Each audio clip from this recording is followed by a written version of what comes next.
Quando Jesus falou sobre o DNA da lei, ele disse que é amar a Deus sobre todas as coisas, amar a Deus de todo o coração, de toda a alma, com todo entendimento. E Jesus localiza ali o centro, o ponto focal de onde demanda todo o Antigo Testamento, todas as Escrituras, quando ele diz desses dois mandamentos dependem toda a lei e os profetas, quando ele inclui nisso amar o próximo como a si mesmo. Pois bem, se existe um DNA da obediência, é possível olhar para a Bíblia e identificar um DNA da desobediência? Vamos ver isso agora no Fé para Hoje.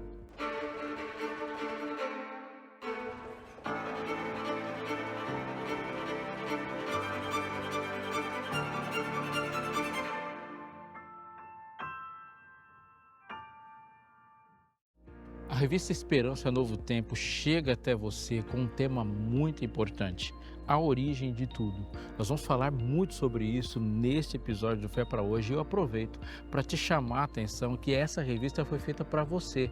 Portanto, liga para a gente, peça a sua revista. Ela trata de assuntos importantes e esses assuntos serão fundamentais para o seu conhecimento, conhecimento da sua família, de onde viemos e, portanto, para onde vamos. Liga pra gente, manda uma mensagem, fala com a gente e que essa revista chegue até você de maneira alegre e que te auxilie nessa que é uma compreensão fundamental. Ela chega de graça, tá? Então é só você ligar pra gente que nem o envio você paga. Estamos esperando você.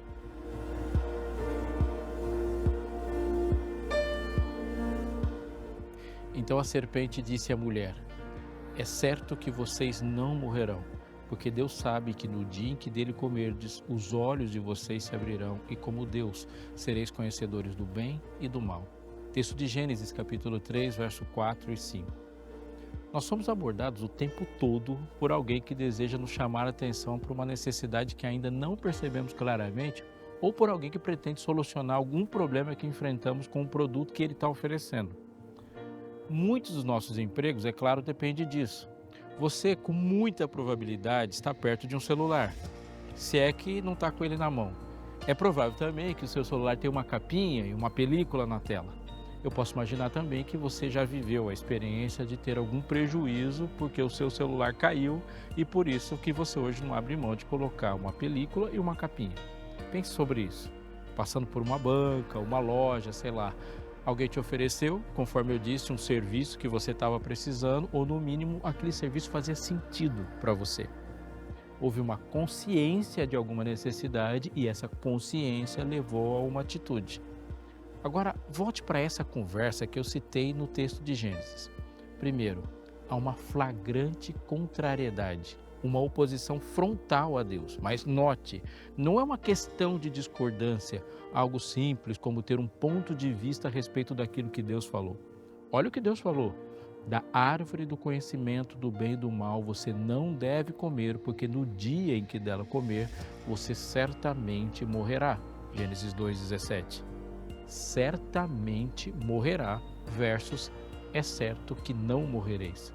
É uma discordância frontal e ampla, muito ampla. Veja, a vida do ser humano era proveniente da árvore da vida, árvore da vida. Afirmar que não haverá morte diante dessa realidade é afirmar que a vida é proveniente de uma fonte externa ao homem ou, no mínimo, chamar a Deus de mentiroso, incapaz ou impostor. Você não vai morrer é um deslocamento brutal da posição de Deus logo de cara. Repetindo, a declaração afirma que Deus não é a fonte da vida. A declaração diz que essa vida existe no ser humano como energia autogerada, ou ela vem de alguma outra fonte que não seja Deus. A certeza de que a vida provém de Deus é a estrutura que baseia toda a fé bíblica. A vida, todas as formas de vida, cremos, são oriundas de um único Criador. E essa crença se desdobra em todas as outras crenças. Ouça João falando no começo do seu evangelho. No princípio era o verbo, e o verbo era Deus, e o verbo estava com Deus. Ele estava no princípio com Deus. Todas as coisas foram feitas por intermédio dele, e sem ele, nada do que foi feito se fez. A vida estava nele, e a vida era a luz dos homens. A luz resplandece nas trevas, e as trevas não prevaleceram contra ela. João capítulo 1, versos 1 a 5. A palavra de Deus é que cria todas as coisas. E a palavra, no texto, é uma pessoa. Jesus é a palavra. Conforme eu disse, não se trata de discordância a respeito de um ponto de vista. Jesus não tem um ponto de vista. Ele é o ponto de vista. Ele é o ponto inamovível. Colossenses 1, 15 a 16 diz que ele é a imagem do Deus invisível, o primogênito de toda a criação, pois nele foram criadas todas as coisas nos céus e sobre a terra, as visíveis e as invisíveis, sejam tronos, sejam soberanias, quer principados, quer potestades. Tudo foi feito por meio dele e para ele. Ele é antes de todas as coisas e nele tudo subsiste. A subsistência de todas as coisas está nele, em Jesus. A afirmação de que não haveria a morte diante de um rompimento com ele é, antes de qualquer coisa, a negação de sua divindade. Isso significa que antes mesmo de dizer a Eva de que ela seria como Deus, a serpente a convenceu de que Deus, na verdade, era como ela. A gente pode visualizar aqui que a base de autoridade divina estará sempre presente nas relações.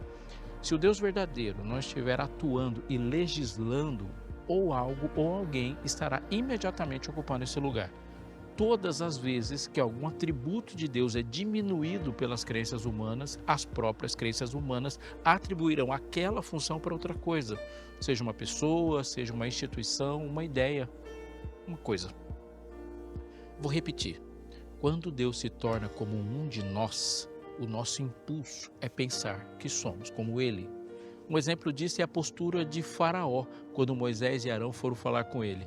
O texto diz assim: depois Moisés e Arão foram e disseram a Faraó: assim diz o Senhor, Deus de Israel, deixe o meu povo ir para que me celebre uma festa do deserto. A resposta de Faraó foi a seguinte: quem é o Senhor para que eu ouça sua voz e deixe Israel ir? Não conheço o Senhor e não deixarei Israel ir. Êxodo 5, 1 e 2. Todas as coisas foram feitas por intermédio dele, e ele fez todas as coisas falando. Portanto, a palavra de Deus é uma ordem e essa ordem é criadora. Olhando da perspectiva correta, não há a palavra de Deus que não seja mandamento, porque a palavra de Deus é criadora. O salmista, no Salmo 33, diz lá no verso 6, os céus, por sua palavra se fizeram, e pelo sopro da sua boca, o exército deles. O desdobramento inevitável disso é constatarmos que quando Deus fala, Ele ordena, e quando Ele ordena, Ele cria. O ato criador de Deus é decorrente da emissão da sua voz, e a existência de tudo é resultado da ordem de Deus para que exista. Don Carson, escrevendo sobre os fundamentos da fé encontrados no relato da criação, escreveu assim: Deus falou com Adão e Eva. Portanto, o Deus da Bíblia, apresentado no primeiro capítulo, não é um impulsionador insensível e abstrato, um espírito impossível de definir, um fundamento de todos os seres, uma experiência mística. Ele tem personalidade e ousa se revelar em suas palavras que os seres humanos entendem. Esse retrato de Deus aparece constantemente em toda a Bíblia. Embora ele seja grande e transcendente, ele é um Deus que fala. Haja luz, haja firmamento, haja luzeiros. A primeira ação que tudo que existe fez foi obedecer. Deus mandou e você obedeceu, vindo a existir. Existência e obediência não se separam, porque a vida é proveniente de um comando. João, ainda falando da criação, diz que não só a palavra de Deus não se separam, como afirma que a vida não é interna criatura somente, mas que ela não se separa do Criador. Ele disse que a vida estava nele. Vou citar um outro versículo de João, que é João 14,6, e que pode ser que você saiba de cor. Eu sou o caminho, a verdade e a vida. Ninguém vem ao Pai se não for por mim. Me acompanhe nesse raciocínio. Haviam duas árvores, a árvore da vida e a árvore do conhecimento do bem e do mal. Em uma continha uma proibição e em outra uma obrigação. A proibição envolvia a crença de que aquela árvore tinha um dono. A obrigação envolvia a crença de que a vida também tinha um dono. A propriedade de Deus sobre o mundo era simbolizada pela árvore do conhecimento do bem e do mal. A propriedade de Deus sobre a vida era simbolizada pela árvore da vida. Ambas as crenças na propriedade de Deus estão alicerçadas no fato de ele ser o Criador. E convém reforçar, ele cria por meio de comandos, de ordens, de mandamentos. Deus é o Criador e fonte da vida. Como Criador e fonte da vida, ele é autoridade sobre toda a criação e sobre toda a vida. A gente pode, com bastante segurança, portanto, tirar conclusões sobre a morte tendo essas certezas. Vamos lá. Ao morrer, Jesus disse: Pai, em tuas mãos entrego o meu espírito. Está em Lucas 22:46. A palavra traduzida por espírito é a palavra grega pneuma, que nesse contexto indica o princípio vital pelo qual o corpo é animado, ou seja, ele estava declarando que estava entregando sua vida. Deus usa muitas vezes a mesma expressão em relação a nós. Ele disse que devemos entregar a nossa vida a Deus como autor dela e legítimo senhor da vida. Lá no livro de Eclesiastes, em sua conclusão, Salomão define a morte depois de instar para que desde a mocidade devamos ter uma vida voltada para o Criador. Ele disse: lembre-se do seu Criador, antes que rompa o fio de prata, e se despedace o copo de ouro, e se quebre o cântaro junto à fonte, e se desfaça a roda junto ao poço, e o pó volte à terra de onde veio, e o espírito, a vida, volte a Deus que deu. Eclesiastes 12, 6 e 7. Não há vida independente. A decisão sobre morrer ou não morrer é exclusiva do autor da vida. Jesus direciona e entrega a vida para o Pai. Ele fala: em tuas mãos entrego, enquanto na condição de vida no nosso lugar. Salomão declara que a vida volta para a sua fonte. No final da história do pecado, aqueles que não entregaram sua vida para Deus terão sua vida involuntariamente arrancada, mas de uma forma ou de outra, todas as vidas voltam para a sua fonte. Podemos concluir que a vida, a fé e os mandamentos de Deus estão tão ligados que é impossível descrer de qualquer um desses sem que haja uma avalanche de desmanche de lógica e uma consequente destruição. Satanás ataca a base e apresenta, mesmo de forma velada, o material genético da lógica que ele vai usar até hoje. Não ouvimos na conversa da tentação uma afirmação da parte da serpente de que Deus não existe ou que ele não é o Criador. O que percebemos claramente lá é um caminho de desobediência à sua palavra. Aliás, o inimigo nunca falou que Deus não existe de forma direta. E parece que ele não se preocupou muito em toda a história revelada pela Bíblia em fazer isso. Mas ele trabalhou com muita energia em separar, em descolar de Deus a sua palavra criadora e fonte de vida. Havendo outra perspectiva de vida e outra perspectiva de criação, haverá um outro paradigma civilizatório que se alinhe com essa fonte. Outra legislação, outro futuro, ou melhor, nem haverá futuro. Isso quer dizer que, mesmo que o fenômeno adquira nomes diferentes no transcurso da história, ele permanece como foi pensado estrategicamente desde o início. Eu vou dar um exemplo. Em dados recentes do IBGE, que se tratando de Brasil, pelo menos 1/4 das pessoas sem religião acreditam em reencarnação. Veja bem, 1/4 das pessoas sem religião acreditam em reencarnação e quase 1/3 acreditam na existência de vida após a morte. Tem mais, 18% dos ateus brasileiros afirmaram ser cristãos. 1% dos ateus afirmam ser budistas e 1% não souberam responder. Há entre os ateus, os espirituais e não religiosos, e ainda um número significativo de ateus religiosos, chegando quase a 13%. Não é de pouca importância que, colada à liberdade religiosa, está na lei a liberdade de consciência, e creio que há uma coerência nisso. Mas o que há de realidade flagrante diante de nós é que é possível ser ateu, mas não é possível ser descrente. Os números do Brasil podem ser sintetizados nessa frase: as pessoas que se declaram dentro do espectro do ateísmo, nesse tempo pós quase tudo, não se baseiam em uma autoridade externa a elas. Eles deixam de crer em um Deus, mas não deixam de crer. O que está em questão não é se uma pessoa divina existe, mas qual será a autoridade sobre a vida. Agora vamos observar um segundo aspecto. Deuses, em qualquer crença, são legisladores, ou nem pode ser classificado como deuses, né? Quando um Deus é reconhecido, a sua vontade também é reconhecida, e ela é reconhecida como autoritativa, ou seja, superior ao adorador e também superior a outros deuses. O mesmo Deus que disse: não terás outros deuses diante de mim, foi o mesmo que disse: eu sou o Senhor e não há outro. Deus deixa bem claro que qualquer divindade além dele é falsa, mas também nos diz que a função e os significados que damos aos ídolos é verdadeira. Isso significa que haverá o tempo todo disputa por essas funções. Lembre de Mateus capítulo 6, verso 21. Porque onde estiver o seu tesouro, ali também estará o seu coração.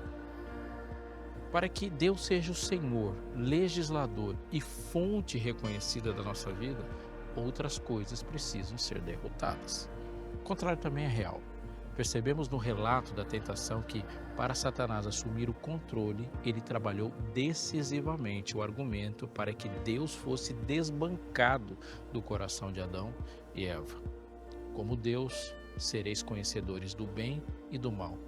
Satanás cria uma salvação em um mundo onde não há perdidos. Para que isso aconteça, ele apresentou a Eva uma artificialização da realidade, onde o código de conduta e comportamento é a lógica dele.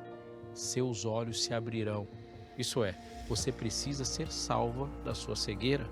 Satanás se posiciona no lugar de Deus e neste lugar ele cria suas próprias leis e, consequentemente, os seus próprios pecados. Pecado naquele dia era não comer o fruto da árvore do conhecimento do bem e do mal. Veja bem, o que o texto de Gênesis está fazendo é absolutamente um desmascaramento das intenções do mal. O relato é curto, mas o que precisamos saber está todo escancarado lá e sob as lentes da verdade bíblica. Muito mais do que comer ou não comer um fruto, a desobediência está toda cheia de grandes significados. Preste atenção a essa palavra, significados. Analisando essa frase-chave na conversa entre o ser humano e a serpente, primeiro, há um questionamento sobre a realidade da vida e da morte. Segundo, e relacionado a isso, a crença sobre a vida e a morte, uma vez deslocada do seu lugar de verdade, inevitavelmente é uma descrença em Deus, seu caráter, seu poder, em especial seu poder criador. Seguido a isso, podemos perceber uma reação em cadeia, porque o argumento da serpente é de que os olhos dos homens precisam ser abertos. Isso claramente quer dizer que eles não são perfeitos e precisam procurar essa perfeição. Não são completos e precisam buscar essa completude. E a resposta para isso não está em Deus. Pelo contrário, de uma forma ou de outra, é Deus que se configura como causa dessa incompletude, porque Ele sabe, diz o texto, e sabendo, proibiu eles de viver de uma forma melhor. A vida de Adão e Eva era uma vida perfeita, feliz e completa. Eles eram completos um com o outro, completos e em total harmonia com a natureza e também completos em um relacionamento íntimo e feliz com seu Criador. O inimigo, como eu disse, produziu uma artificialização de uma insatisfação. Algo mais precisava ser feito, essa foi a ideia que foi colocada para eles. Os ídolos nos dominam, uma vez que sentimos a necessidade de tê-los a fim de que a vida faça sentido. Considerando a veracidade bíblica dessa frase de Tim Keller, concluiremos que a raiz da idolatria foi plantada na tentação lá no Éden, quando os nossos pais foram abordados pela serpente. É de fundamental importância notarmos que Eva não tinha uma natureza que era propensa ao pecado. Portanto, ela não foi tentada a partir de suas fraquezas. Outro aspecto é de que o Éden era um ambiente perfeito conforme foi criado por Deus. E por isso, não há paralelos na história humana para servir de base de análise de um contexto cultural, entende? Não há na conversa um contexto cultural mesopotâmico, hebreu, grego, romano ou de qualquer lugar que seja. Isso significa que, da mesma forma que a salvação, tal como descrita de maneira elaborada no Novo Testamento, não se descola de sua base como foi apresentado no Gênesis, a tentação também não. Se a base para o pecado fosse móvel, a base para a salvação não poderia ser fixa. Entende o que eu estou dizendo? O salário do pecado é a morte, Paulo escreve em Romanos. Certamente morrereis, diz Deus em Gênesis, como efeito de comer a árvore, do fruto da árvore do conhecimento do bem e do mal. Os salvos são caracterizados por vestes de justiça em Isaías e Apocalipse. Adão e Eva foram cobertos quando o Senhor os perdoou em Gênesis. O Senhor Deus fez roupas de peles e com as quais vestiu Adão e sua mulher. Isso está lá em Gênesis 3:21. Satanás propõe na tentação uma vida independente da fonte de vida, a negação da autoridade de Deus em sua palavra e uma outra legislação sobre a existência, além da obtenção de significado para a vida em algo que Deus claramente proibiu.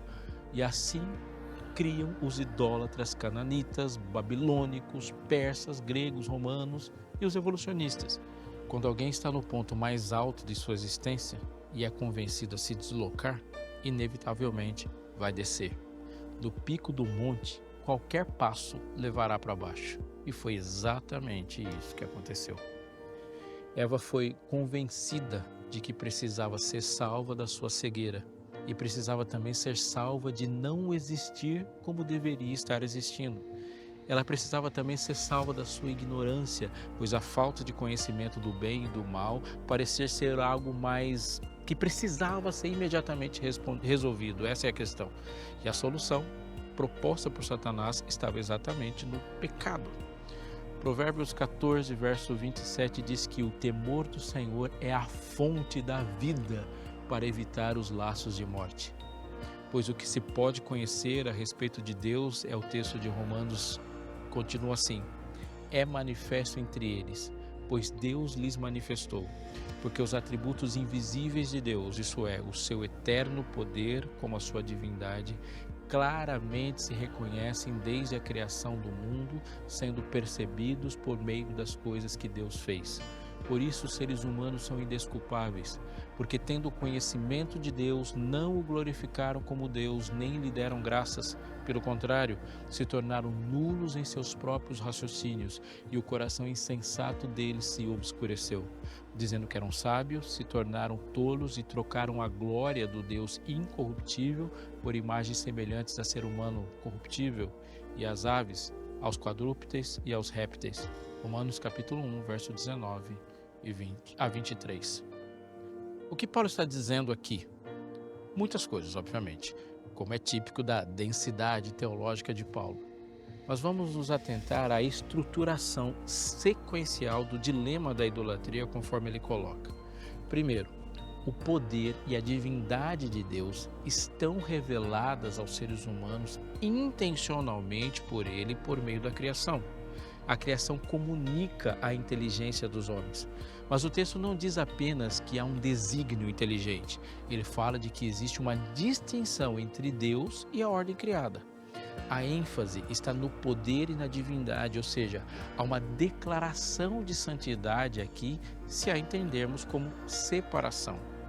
Segundo, os homens, tendo esse conhecimento, se desligaram de Deus na obtenção de seu próprio significado, o sentido que a vida tem para nós seres humanos. O texto diz que os homens não o glorificaram, nem o reconheceram ou não reconheceram a Deus como fonte de tudo que é bom, fundamentalmente da vida. E o texto diz também que não lhe deram graças, não atribuíram a Deus a manutenção da existência. Depois, o texto enfatiza o desligamento de Deus como autoridade, pois os homens seguiram seus próprios raciocínios. Note, seguir os próprios raciocínios e trocaram a imagem de um Deus perfeito pela imagem de um ser humano imperfeito. As manifestações de idolatria, em sua forma primitiva, são desdobramentos, portanto, de tudo que aconteceu anteriormente. Olhando para o texto, o que vemos é uma linha lógica exatamente igual àquela de Gênesis. Então a gente não pode reduzir o conceito de idolatria a simplesmente um ato de se prostrar diante de uma imagem. Não podemos reduzir o contexto de idolatria a simplesmente formas como as pessoas vão apresentar ou uma linha que divide o pode e não pode. A idolatria é um negócio amplo e ela ocupa o centro da vida do idólatra. Muitas vezes a gente pensa em idolatria associando a um entretenimento, por exemplo, quando alguém tem uma admiração profunda a um ator, a um cantor, a um jogador e às vezes até a um pregador, algumas pessoas de destaque, uma relação fã, e a gente chama isso de ídolo, fã-ídolo. É real que essa relação pode mesmo parecer uma relação idólatra, mas a gente vai perceber que existe uma estrutura que coloca o centro da vida e no centro da vida o ídolo. Quando a gente analisa aquela conversa que deu origem ao primeiro pecado, nós vamos perceber alguma coisa que estão na ordem do dia. E uma dessas é perceber o conceito de salvação. Não há dúvidas, Deus nos salvou. O texto que Jesus falou para Nicodemos, maravilhoso, em João 3,16, ele diz que Deus amou o mundo de tal maneira que deu seu Filho unigênito para que todo aquele que nele crer não pereça, mas tenha vida eterna. Deus nos salva, nos substituindo, pagando o preço do pecado, colocando-se diante da ira no nosso lugar, sendo expiação, sendo propiciação e nos possibilitando a vida eterna. Mas acredite, Deus nos salva de tudo. Existe algo por trás ainda de um conceito, é quando um ser humano procura significado. E significado e salvação estão diretamente relacionados. Quando Adão e Eva são abordados pela serpente, a proposta é de significado. A proposta é de algo melhor, mesmo que esse algo melhor não seja relacionado ao pecado. Portanto, a gente não pode reduzir e pensar perdido simplesmente por aqueles que estão fazendo algum ato imoral. Não é apenas aqueles que estão roubando, matando, estão fazendo coisas que nós socialmente também convencionamos ser maus. Não, há um processo de salvação que Deus oferece da nossa insignificância, da nossa carência de definição, repito, carência de significado. E esses atos imorais, criminosos, civilmente não aceitos e que agridem as pessoas, eles são, na verdade, uma consequência disso. Todo aquele que comete pecado, diz o texto de 1 João, também transgride a lei, porque pecado é a transgressão da lei. Pergunto eu para você, você quer ser salvo? Ouvi daqui sua resposta, sim. E a pergunta é, você quer ser salvo de quê? E mais uma, a que você atribui Deus? Ou qual função que Deus tem na sua salvação? E a resposta correta é, Deus me salva de tudo. E quando falo que Deus me salva de tudo, e profundamente, Deus me salva da minha carência de significado. Deus me salva da minha carência de relevância. Deus me salva da minha carência de identidade. Façamos o homem à nossa imagem, conforme a nossa semelhança. O contraponto de Satanás é, sereis como Deus. Nós não fomos feitos para sermos deuses para nós mesmos, legislando sobre nós mesmos ou dando importância para nós mesmos. Nós somos feitos para refletir a imagem do legislador, daquele que dá importância, daquele que significa tudo. Quando nós olhamos a maneira como Adão, o marido, o homem, peca, nós vamos perceber a mesma coisa. Quando Adão olha para Eva, ele escolhe uma forma de salvação, porque ele não aposta em Deus como Salvador diante de um problema que está na frente dele, que é a sua esposa vindo na sua direção. Ele não coloca a sua total confiança em Deus como aquele capaz de resolver o problema. Ele tenta resolver um problema criado de alguém que teve a sua imagem afetada e agora ele resolve o problema do seu amor, do seu casamento e da vida da sua amada, comendo o fruto também. Percebe? Eva se viu diante de um problema e viu a solução do problema em comer o fruto. Adão se viu diante de um problema e achou que a solução do problema era comer o fruto. Existe sim uma raiz para toda obediência. E a raiz para toda obediência é crer no Senhor como Criador. Descrer em Deus já é imediatamente uma idolatria.